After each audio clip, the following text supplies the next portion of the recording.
Welcome back, viewers of Smart 24 TV.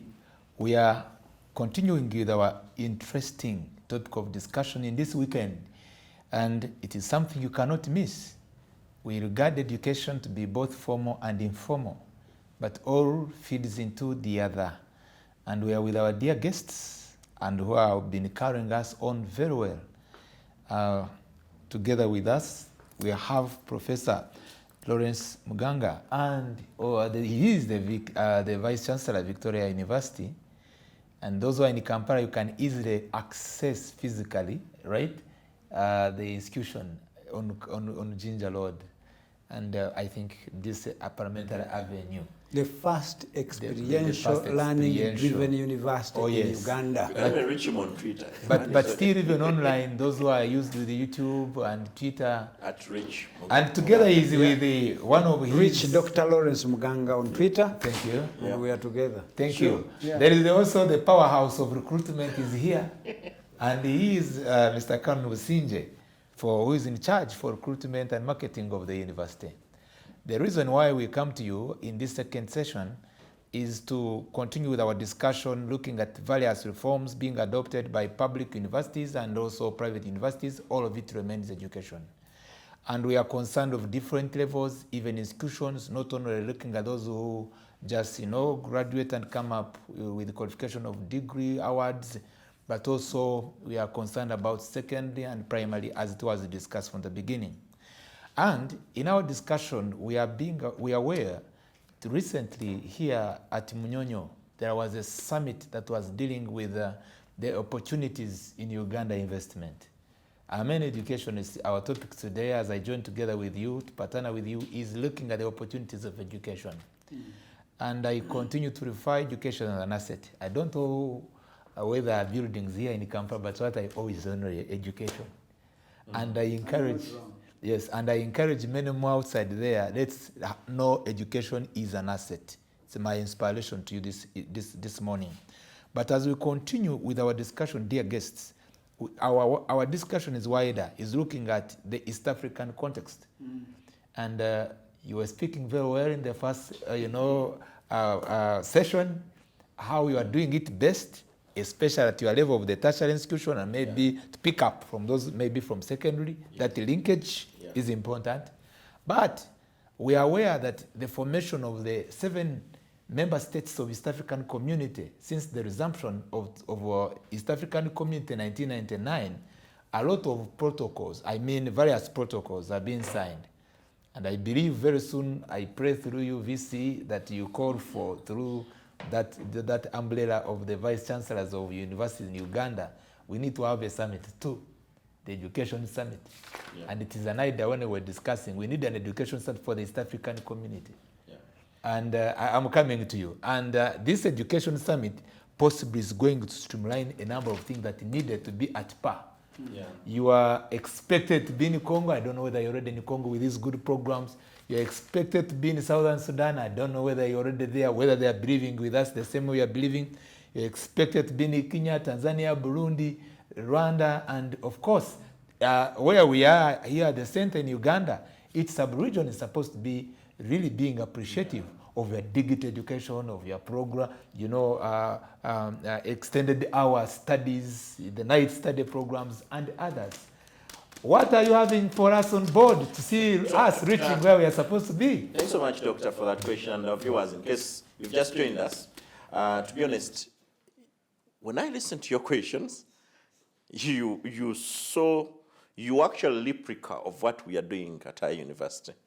Actually, even if we didn't come back on this show, they can carry on with you. I don't know if we will do for you an open forum where you just speak. Because you understand, from your questions, you understand where we are heading. Actually, when it talks about the summit, that's something we need actually to embrace.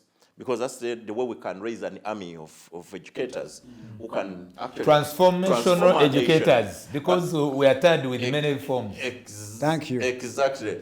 There's so many reforms that do not directly impact your son's education, your daughter's education, and your daughter or son's ability to save herself and family and the community and even the country at large. But let me quickly get to what you're talking about when it comes to the rich. We've built a system that feeds out but also feeds in. and also is interdependent with the global world.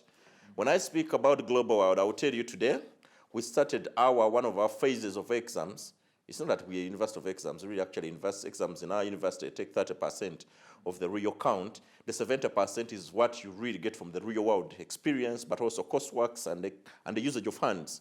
This brain bit is take 30%. Real hard work, 70% is the practical things and interface with the real world. But as I speak to you right now, as we speak to you, students in Congo, in South Africa, in India, in Qatar, in Dubai, are doing our exams. And in Uganda. And in Uganda. Online forget our Ugandan online exams. Yes, they are doing, and by the way, not just that we sat on a Google platform and we sent exams, no. Or we sent out certain email and said no. We have an authentic learning platform called VClass, which is qualified or assessed or checked, rated by National Council for Higher Education. And it's above 80% credible for usage as a learning platform.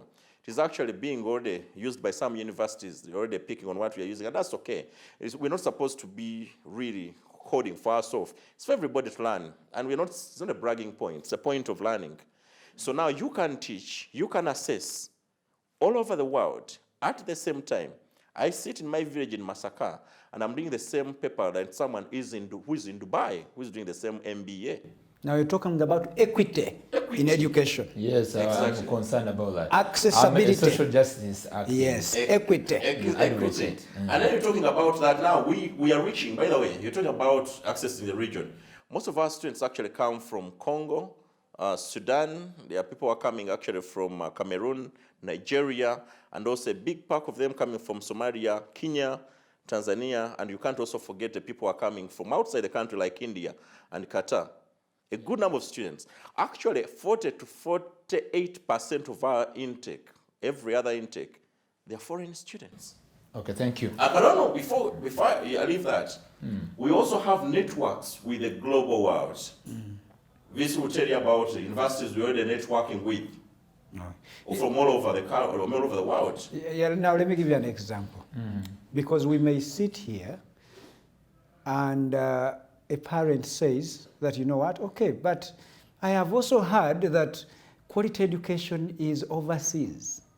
Okay, first of all, we have decided to make education available anywhere, anytime. We have made education at Victoria University the most affordable education, meaningful education in this country. Plus everything Conan told you.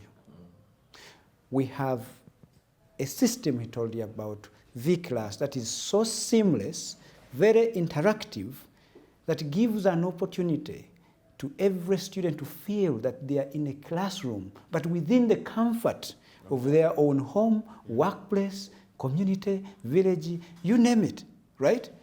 But there are those parents who think that quality education is in the UK, quality education is in Canada, meaningful education is in the States. We have said, okay, as we transition you into a mindset that also will appreciate the education we provide in this country, we say you can actually gain a degree of Coventry University through Victoria University. You can gain a degree of a Canadian institution through Victoria University. You can gain a degree of a United States university through Victoria University. As you're seated in jail. As you're seated in Victoria University, you can choose to study 1 year at Victoria University and spend the rest of the 2 years of your degree in UK. Yes. You can also study 2 years at Victoria University. Then we'll transfer you for another 2 years in a Canadian institution. Right? Such that you get to experience what happens in the global world. And by the way, that is meaningful what? Learning. Now, let me also, you talked about going, now you see how we are widening now East Africa. We have gone beyond East Africa. We are going now global. That's how we think. We are not training students to work in Uganda. Because my interest was looking at how you are going to impact Yeah. to be much more relevant. I'm coming to that. ESC. For us, we don't believe in nurturing, developing a student who is just going to look for jobs just in Uganda.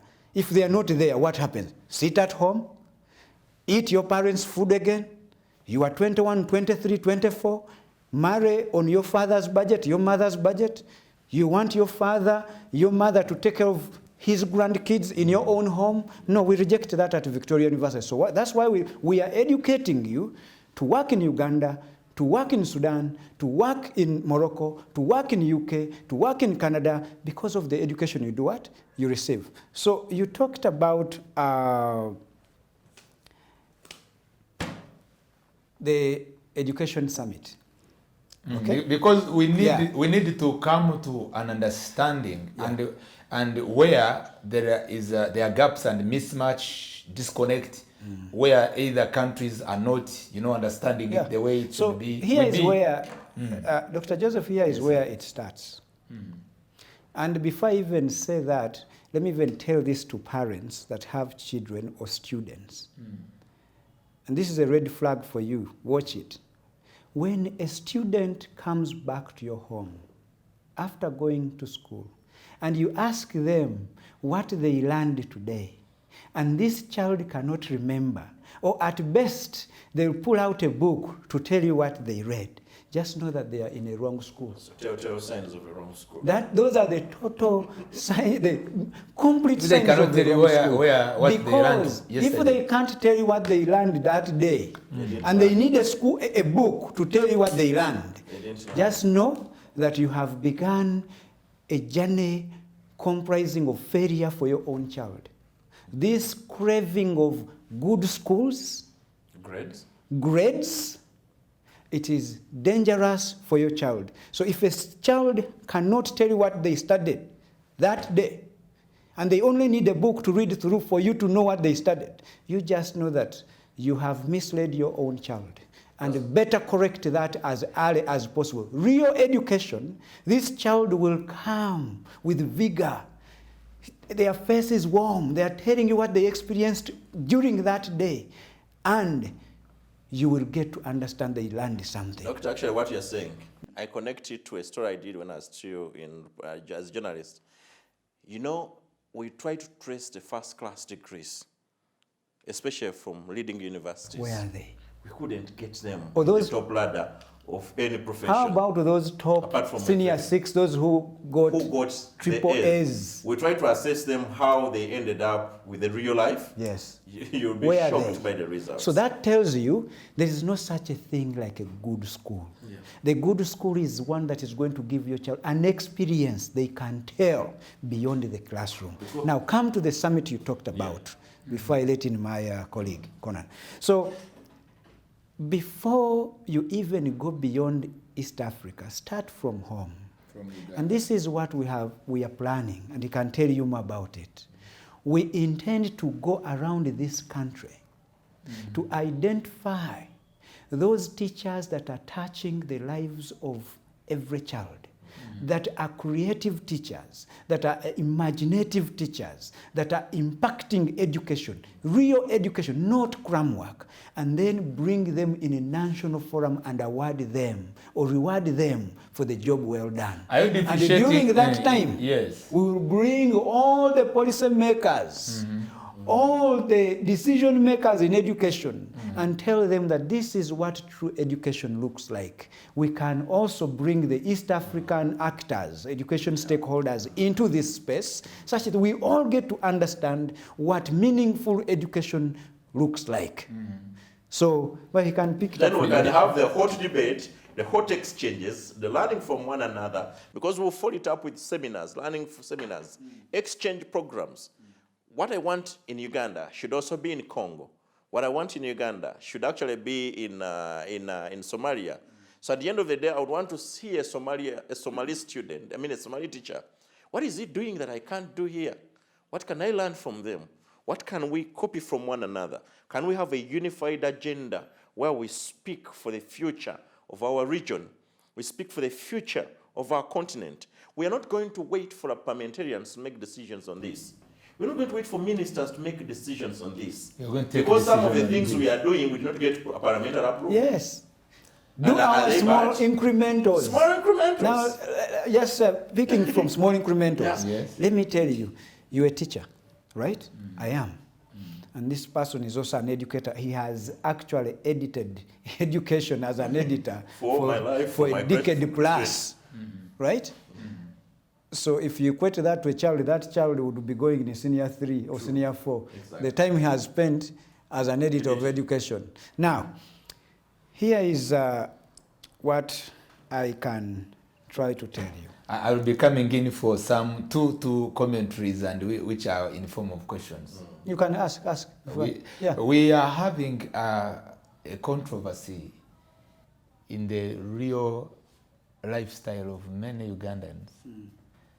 And me, you know, I'm an advocate. I said the bigger percentage, as you are also the advocate, who are believing that the education Uganda deserves, and even in East African community generally, it's not the pursuit of many degrees, to have an award of degree, diploma, and it's all about if one can just know what may help him or her to earn a living. And in the same context, it remains that some who have invested in education, there are those, because remember, according to the current estimated statistical data available to us, every year 700,000 of the labor force from education, they are seeking, you know, jobs. The absorption of the job market is limited. That's one. And then number two, there's another controversy that you may shed light on how we can move forward in this maximization of our opportunities. The call for science versus arts. And as a matter of fact, some have ended up going, indeed, even like teachers feeling, those of sciences, through the union you had of the strikes here in this country, believing that for them they should be, even the government accepted it, they should be supported. Can I say something? And then for the arts, also they are saying, if you've supported the science, why not arts? And because in the process, this will be we call what? A threat. I'll say something. So you say on one and maybe Yes, as also he will come Dr. in because Nkomo. why I like him and why I like learning from him. He's born and raised here in our education system, exposed all over the world. He has been at Harvard, wherever. He has taught in all foreign universities. He has lived and taught abroad, and he comes back. He has a different perspective. Home, now the real picture of home. That's why I look at him with envy, but also with passion as a friend, because I understand his exposure, and I love tapping from it. But one thing I wanted to build on, you should understand where we are coming from. Don't blame this so much even on government. We are coming from colonial education. Education that used to serve different interests. For Uganda and several African countries, we've maintained some of the mistakes of the colonial education movement and building, and we've sieved them into the current times. The current times demand much more than what a colonialist demanded then. It's much more than agitating on learning how to be a good administrator. It's about you learning to be able to build, to set up jobs, to start jobs. But how many graduates do we have that actually are starting up jobs and the jobs survive? When we talk about mindset change for this country, it should be about supporting the young people to establish but also maintain the growth of their companies, of their enterprises and jobs. You won't have people going abroad because there are a number of jobs. There is so much virgin, like I don't know how I can put it. We are so green as a country. There is so much. When I say green, I'm talking about the availability of opportunities that have not been taken advantage of. Even just look at the rubbish in this city. Do you know how many tons of rubbish you can make value of from the rubbish from this city? But the question is, do they have the information how they can do it? They don't have the information. They do not have the training. Or they understand when I get a degree, I must be in Dubai looking for a job. You see, there is a lot we've got to do with our mindset change. And mindset change must be sieved in our education system to empower people, but also show them the ability of the things they can do to wake up. That's one of the things we're trying to do. Our graduates should not be job seekers. Actually, we are disappointed when people look for jobs when you leave Victoria. We expect you to start a company. We are teaching people how to start companies, register companies, grow companies, maintain companies, keep shareholders, teach shareholders, sit in a boardroom and manage people, teach you management from the day you walk in. And that's the future. That's the future we envy, the future we are building. With that, you won't have people traveling. You have this debate. Brain drain. Exactly. You don't have this brain drain. And if you're losing the greatest, I was impressed when I had the president, His Excellency the President last time saying, we're not going to continue taking our people to Dubai. Very soon this is going to change. I said, bravo, Your Excellency, because that's where we need to go. I'll tell you something where we got it wrong, where people still think the president is wrong with sciences. He has a point.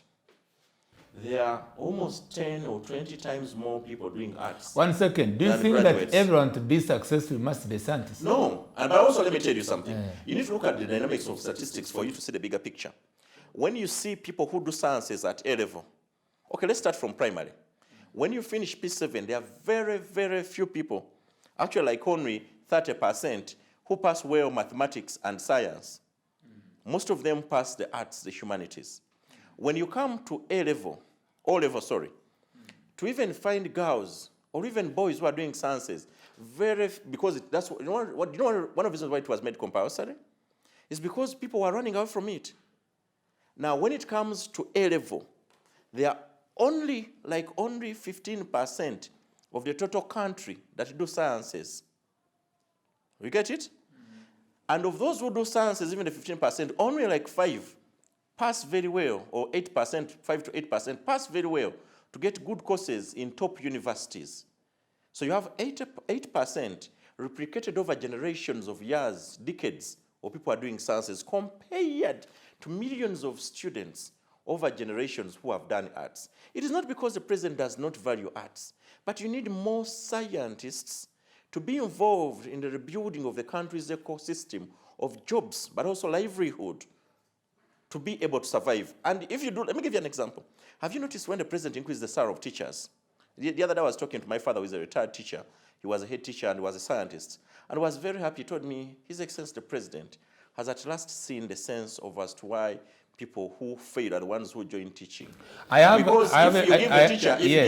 may allow me finish, kindly. If you give a teacher 4 million shillings, everybody will want to be a teacher. Even guys who got A's at A level, who did sciences, everybody instead of going for medicine or other engineering and the rest will want to become science teachers because they want a good pay. If the president maintains this, the government maintains it, give it 10 years, 20 years, everybody will be running back to be like doctor in the medicine. As a public policy analyst. So I dragged it long, but I wanted to sink it in. I've understood you. Mixing up this. As a public policy analyst myself, I look at the missing policy analytical chain, and which is especially could lead us to value addition in all that you are talking about. Exactly. People need to understand this. We are moving together. Yeah. Now, we have agreed that yes, science is good. I just nodding the head, it's okay. And all that is being done. I'm glad you see the point. But whereas the point is there, what is the end result? Where are these scientists? Those who have been, we have the teachers, you've handled the teachers, you are giving them, remunerating them higher. Doctors are getting more better pay. Okay? But now the students, those who are supposed to access the opportunities, because access to this opportunity to study science. In these universities, remember, we are having a few universities and tertiary institutions that are teaching science. And the available sponsorships are limited. So as the teachers are teaching, they are being remunerated. But then the linkage, the chain I'm talking about, there is need, sir, for another also attention to know the end results of where these students are being taught, how they will now come into the what I call the end product, the final product. And before we go, before Prof, and I will welcome him to be the one to comment on it. Then the end product now, we are dealing with a country with high level of unemployment. I'm having a short list of some students who are sharing with, teachers, and they wanted chemistry teachers. Out of 200, they wanted 39. Out of 200, chemistry scientist teachers, graduate. One was his guardian. So the end point of those not only who are teachers, but you're looking at the engineers, how you find now it is beginning to happen to find an engineer, he's on the street. It is beginning to happen. You find a doctor, those who don't have the opportunity to access to private medical practitioner, they are planning what to do. Doctor, we are going to make a mistake, and allow me correct this. People are not on the streets as engineers because naturally there are no jobs. The system of education has taught them that when you graduate, you should go to the Ministry of Education and ICT to look for a job. That's a total mistake. That's a big mistake. That's the biggest lie. And that's why education, if you care and run a university, you're not running a scam. I always discuss this with I call him my brother, but he's my boss. To be honest, we joke and keep saying, for us, we're not going to be like other scammers. It is wrong to teach someone that there are so many jobs waiting out there for you. The responsibility you have is to create jobs. For us, if you graduate and you can't create a job, you have failed us, and it's better not to join us. How do you enhance that? Because it's a good statement, but I would like to see the enhancement of it. To realize it. To realize that from the day you walk into our institution, we connect you to the people in the real world. You see what they are doing. Correct. And part of our core is to teach you to manage. Our responsibility is to teach you to build. I'm telling you, some of our students went to solve problems. Our graduates, by the time you graduate, some of them even have registered companies. And a Victoria University hub that welcomes anyone. Yeah. Not just a technologist. Exactly. Not just a scientist, but we believe that innovation happens with everyone. Yes. Are you able to solve a problem? Yes. Do you have a solution to a problem? Yes. Welcome to the VU Hub. Let's work with you. The mentors there, they work with you, handhold you. If you bring it to life, if we can monetize it, then you have a job and you can employ others. Grow with that mentality, that mindset. Not growing with the mindset of finishing with an envelope. Run around like different companies where they are going to give you a job of 200,000, right?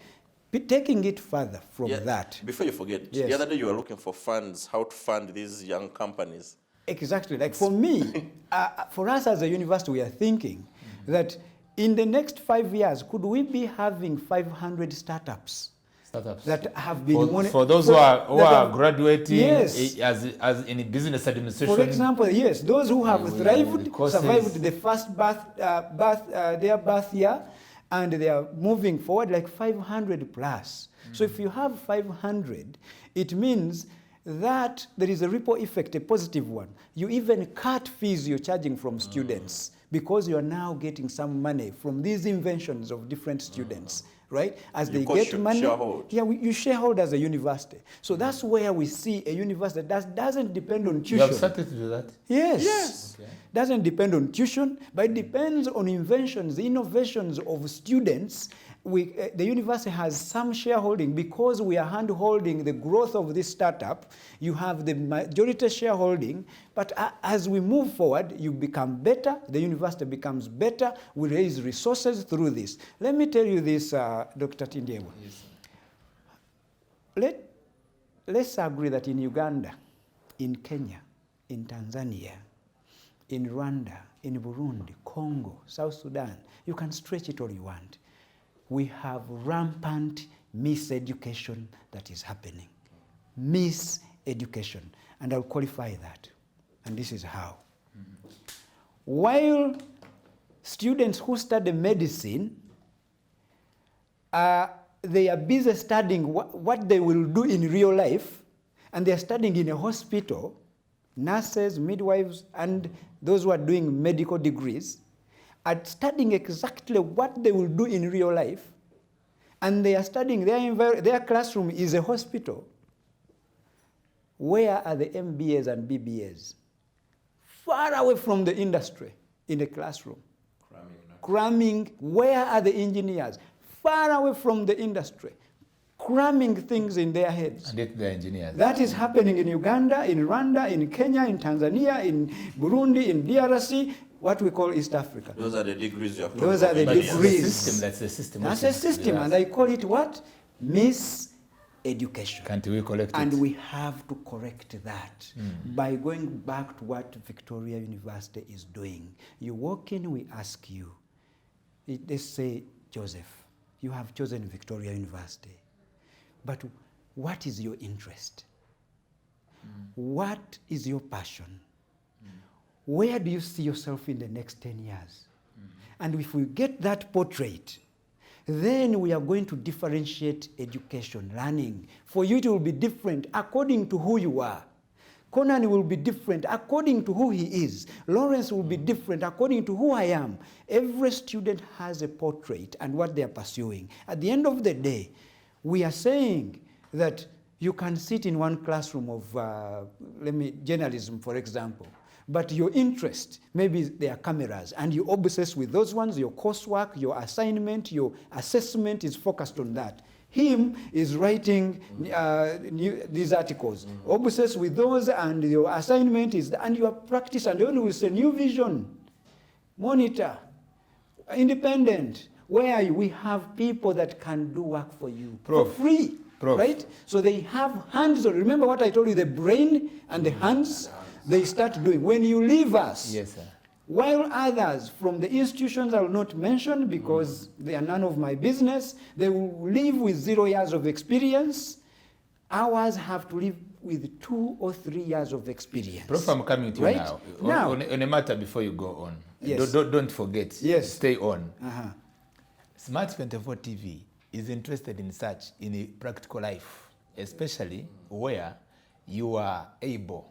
And I believe I had ever reviewed this to you, and that was the intention. Nothing much like either dealing in the first place with money issue. To have a documentary that will express or easily reveal, that's what we call return investment. Return on investment? Return on investment. Yes, return on investment, yes. Which indicates that what you've done is practically felt by the society by having live interviews and even coverage of those who have already transformed. And in the course of event, as we are discussing, when did this begin to happen? And another thing is, having established that, we would like to have a model that not only you a bit, you say you want to do what you can and leave maybe the other. Me, I always go back to the public. The public policy does not leave out the government hand. And even in economic perspective, wait a bit, in economic perspective, according to Porter, he continued to call upon the invisible hand. Michael Porter, yes, he talks about the invisible hand will always be very much impactful to cause, indeed, transformation. So in that, I do think that there's not much more needed to be revealed, and I call for that kind of either, composition of a documentary that will easily indicate, especially the impact, especially for us as Smart24 TV. That's what we're interested in. Very, very good. And I will begin with my bosses here. Yes. And we'll look at how that documentary can be aired out. And in the process, maybe, we'll also look at the appreciation of our partnership with you in transforming the society. That is our passion. Certainly you raise a very yes, you raise a very good point, because that's what we want. We want the world to see who is our student. And by the way, before you go on, this week we are going to Go TV. The TV, it will be spreading even beyond Uganda. Don't worry, we are going to use your environment as a classroom. So we want to understand, we want the world to understand who is our student. Yes. Where is the classroom? For us, the classroom is not a room. A classroom can be a room, can be a workplace. Now, do you realize, and I want Ugandans to know this, we are the only university, you're talking about East Africa, we are the only university in East Africa that is blessed to have around us 41 sister companies in the Ruparelia group, where, thanks to Dr. Sudhir Ruparelia and all his companies, we are able to place our students anyway to do real life work. And then we have taken it beyond those companies to the companies in Uganda. We've actually instructed HRs, our students take the priority. Recruitment. Yes, our students in all these companies, the human resource managers have an instruction that before you hire anyone else, Victoria University students take them as a priority. Then we have taken it beyond those 41 to another 100 in total there are 159, so minus 41. What do you have? 108, around that. Other companies that we have to put students. I talked about the invisible hand. The invisible hand. Yes. You wanted to say something. So when you come in, before it comes, when you come in with that documentary that we welcome, since you even have a great producer here, so we will be very glad to showcase to the world what we really have as Victoria University. But there's one other thing I wanted to talk about quickly. You talked about teachers in this country. He talked about science teachers. The imbalance. The imbalance. In relation and appreciation yes, of and, both. and Conan just said it amazingly. I don't even want to add a word, right? But I am, as a teacher, I respect all teachers. I love all teachers. I still believe that a teacher is a teacher, is a teacher, and is a teacher. There is no science or arts teacher. But for lack of resources, right? For lack of resources, right? If we lack resources, it means we are going to start rationalizing, like to start moving these resources where there's too much need. Indeed, let's face the fact, like Conan said, we were actually getting rid of what? Science teachers were getting depleted. And I think I saw the Minister of ICT calls it science officers, not just teachers.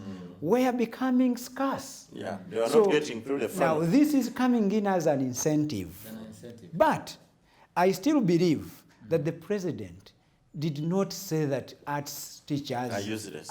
He has never said it can never be. I challenge you. I want to encourage you, the arts teachers, Doctor, if you give me a second. Thank you, sir. That please. you are the amazing people God has ever created, and without you teachers, all of us can never be anything. We actually serve the product. So yes, for lack of enough money, which I believe, and I pray that government, the next budget, start thinking about these other teachers. There is a way we can do this to promote science officers and also these other professions. I still believe it's the miseducation that is the problem, not the arts teacher or the science teacher. And we have this other amazing program that is bringing in grade 3 teachers. The program. These graduates? people Graduates, are grade 3 certificate holders.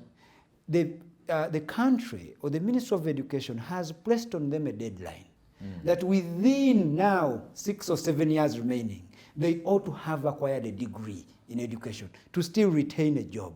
These people are too many, time is running so fast, and with a grade 3 certificate, they have less bargaining power. Therefore, as Victoria University, we have come up with a very simple, attractive solution. Again, we are talking about equitable education, access to education. As Victoria University, that's where we pride ourselves, we are problem solver. We are saying, come, you have a grade 3 certificate, and you want to have a degree in 3 years. You will come to Victoria University for a higher education certificate for 8 months, and after that, we will enroll you in a degree program of your choice. I mean, that's education, either primary or secondary, or just a Bachelor of Education, or Bachelor of Science in Education, or Bachelor of Arts in Education. Then you will be a graduate in the next 3 years. That way you have enough bargaining power. And we are saying in-service learning. Yes. We are saying, yes, you may not have the time because you are making some money. Yeah, sure. Study in the holidays. Study when? The holidays. Tell them. Yeah, and if you can't study in the holidays, attend our night class where you can teach at night. On the comfort of wherever you are, you can study from our V class. We teach you at any time. If you have a baby, wait for the baby to sleep. Overnight, let's have our discussions. By morning, how much the the baby wakes admission up, fees if one is being admitted to university? 50,000. just 50,000 the application. Application. Yeah. You know, one of the things we wanted to go for, people think Victoria University is very expensive. Yeah, true, they are right. In the past, it was very expensive. But when he walked in, as a vice chancellor, his strategy was, we must save our nation. So did he streamline the fees so that He's it's streamlining the affordable? fees to make sure his main agenda is not because we're not here to we're not making How money. much a degree per bachelor's of business administration? Now let's just pick it up from this. But whatever we are going to say, take it in this context. Our job is to take education to people. For people, access. Not them coming There are two for things, it. access Now, and affordability. Access and now. ease. Affordability. and now we provide both. When we give the access, we also ease. Let When the we prof tell tell a us, grade 3 because I want teacher- him to tell us about the affordability. When we talk about a grade 3 teacher, Yes. we know their income. Yes. It leaves a lot to be desired. And I wish government can look into this very quickly. These are people who make this country. Now, a grade 3 teacher, for an entire year of your education, an entire year, through in-service learning, you'll pay 1.2. And we understand. These guys You know, receive what? 400,000 every what? Every holiday. Semester you come to study. 1.2. 400, That's 1.2 for a holidays. whole year. Oh, yeah. No hidden costs. 1.2. No, 1.2. For which course? Education.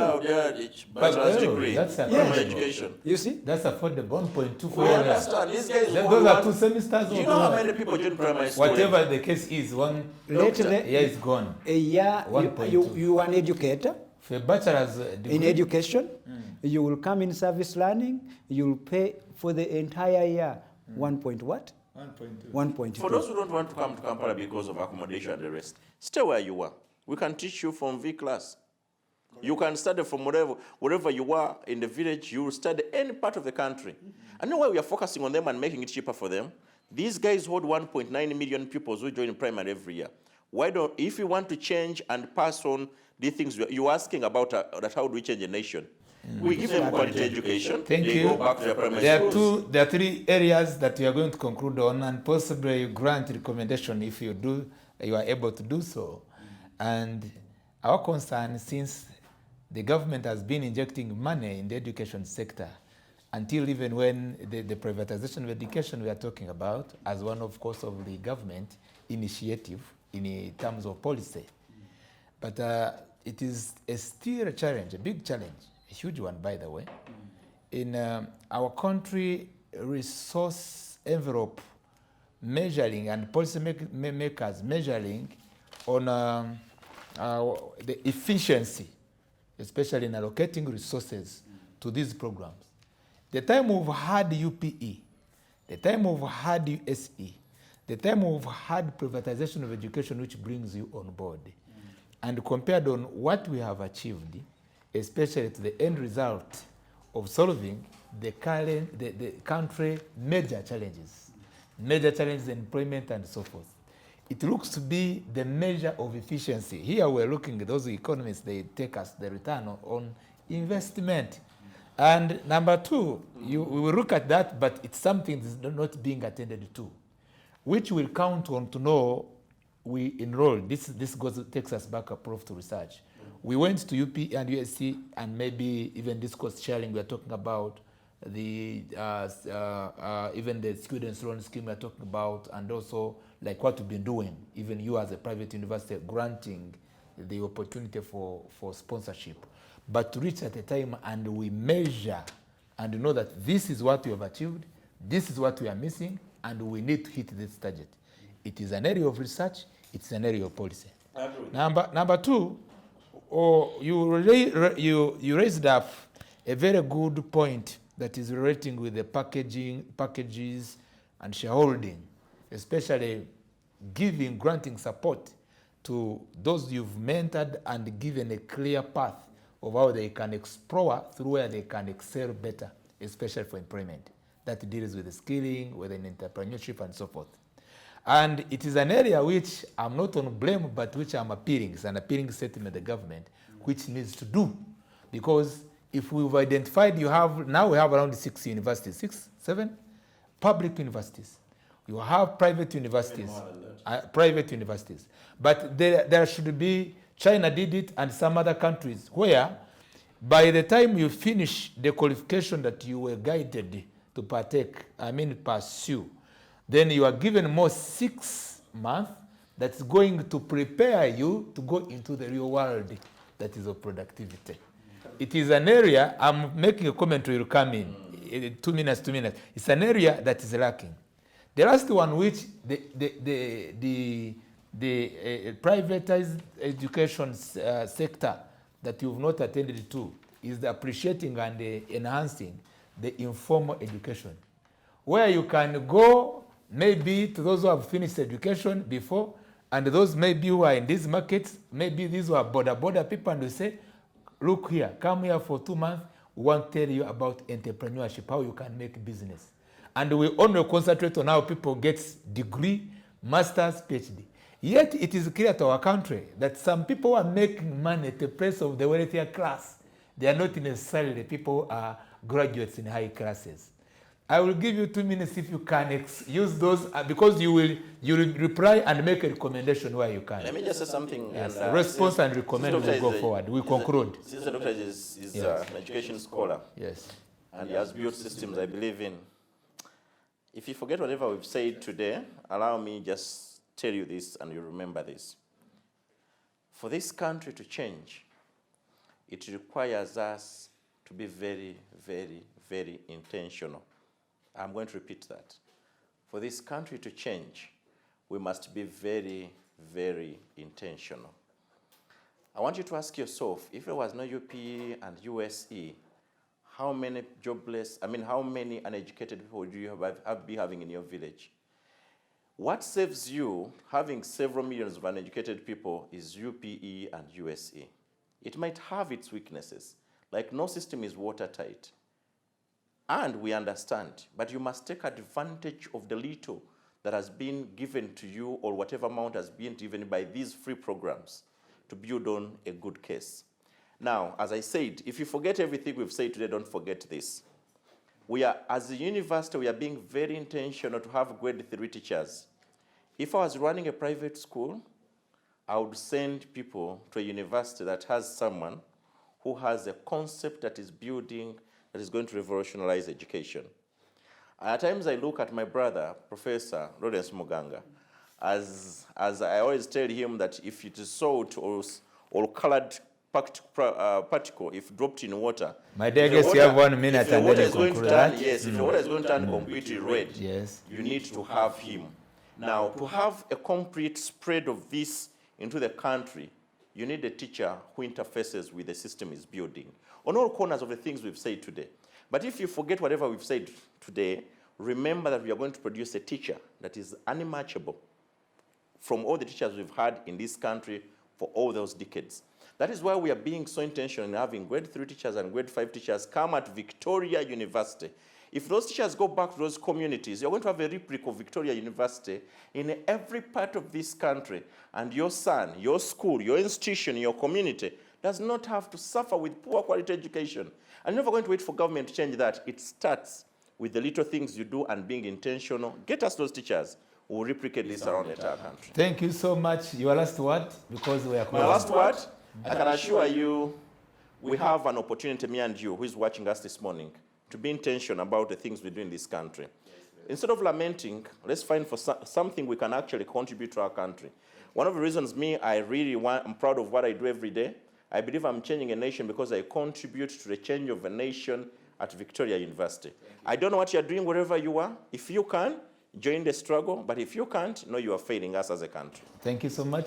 Please, when we will come again here, come and inspire the nation and inspire the generation. Thank you. He's a practical motivation speaker. That's great. And thank you so much, Conan, Yes, for you have 1 or 2 minutes, your kind words. as you do your best. And definitely to our Smart 24 TV viewers, Conan has said everything that I would really have said. The only thing I can tell Ugandans that we have hope. We have hope that this education, we will get it right. But for us to get it right, we need your support. We need you to advocate, be the best advocate of your own child. Be the best advocate of your own student to make sure that what they are pursuing as education is meaningful education. I want to repeat this, and I have said it very, very often. that there is a difference between school and education. School is exhibited by how many credentials one has in their envelope or cupboard somewhere at home. They finished PLE, they have a certificate.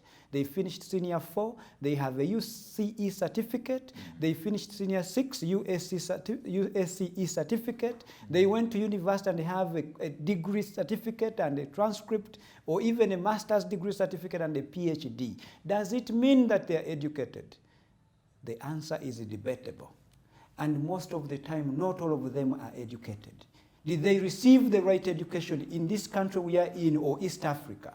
The answer may not be yes. Your last recommendation, sir? But anyone who is educated is a person who uses what they know to solve a problem. Thank you. And if you have solved a problem, ladies and gentlemen, then you are educated. That is what we create at Victoria University. We make sure that the student you send us is a problem solver. And now we look forward to new policies government is putting in place, competence-based education, because that allows the brain to work with the hand to solve a problem, gain experience. So any education that doesn't leave your student with experience to solve a particular problem, that is a scam. And we should stay away from it. Other than that, thank you very much, dear viewers. Thank you so much, Smart TV. Thank you, Dr. TINDYEBWA, for the opportunity, the producers. Without you, we are not able to tell Ugandans what meaningful education looks like. And I look forward to see more parents. Email and contact. I look forward to see more parents giving Victoria University an opportunity to work with you, handhold your child, and bring them to a future, prepare them for the job that is not even known in the future. So you can, those who are on Twitter, you can reach me on reach Dr. Muganga. You can find me there. Phone numbers, just go on our website, which is www.vu.sc.ug. You will see all the information you need to contact us. Oh, to those who want to know, reach Dr. Muganga is REACH Dr. Muganga. Then we can converse. We can have a discussion. Thank you very much. We appreciate for your, zeal and commitment to steer up the education in Uganda as you are doing it elsewhere on the globe. Thank you for staying with us on Smart 24 TV. Thank you for coming. And the delivery of the information and the community service you continue to provide this country is appreciated, sir. I would like to remind the viewers of Smart 24 TV that please never fail to meet us again in the point, especially on Monday, at the same time, which is usually from 7:30 to 8:50. And also Wednesday, we still go on with the point, analyzing the economic and the socio-economic policies. And also, please, on Thursday, Polycon. This is another time we deal with politics and economics. We don't want politics that does not set up economics. And in this way, that is on Thursday from 9:30 to 11. As you're saying also here, at Smart 24 TV, we don't want people to sleep early. They must first, acquire knowledge through our teaching. So thank you so much. Until we meet next time, we love you. Keep on. God bless you.